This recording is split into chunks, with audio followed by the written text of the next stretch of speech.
From communion with the dead to pumpkins and pranks, Halloween is a patchwork holiday stitched together with cultural, religious, and occult traditions that span centuries.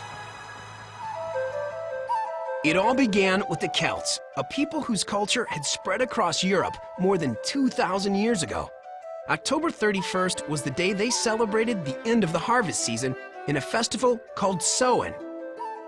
That night also marked the Celtic New Year and was considered a time between years, a magical time when the ghost of the dead walked the earth.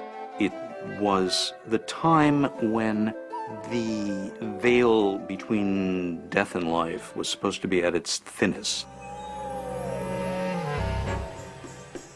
On Samhain, the villagers gathered and lit huge bonfires to drive the dead back to the spirit world and keep them away from the living. But as the Catholic Church's influence grew in Europe, it frowned on the pagan rituals like Samhain. In the 7th century, the Vatican began to merge it with a church-sanctioned holiday.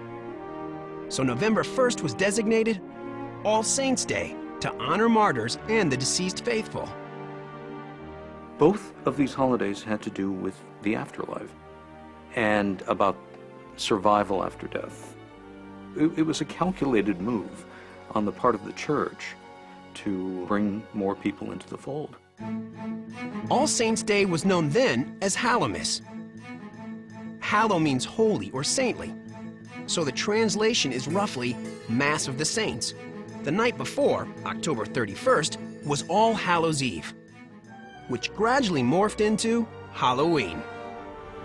The holiday came to America with the wave of Irish immigrants during the potato famine of the 1840s.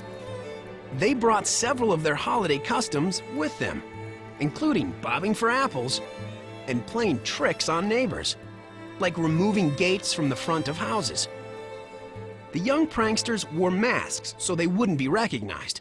But over the years, the tradition of harmless tricks grew into outright vandalism. Back in the 1930s, it really became a dangerous holiday. I mean, there was such hooliganism and vandalism. Trick-or-treating was originally an extortion deal. Give us candy or we'll trash your house. Storekeepers and neighbors began giving treats or bribes to stop the tricks, and children were encouraged to travel door to door for treats as an alternative to troublemaking.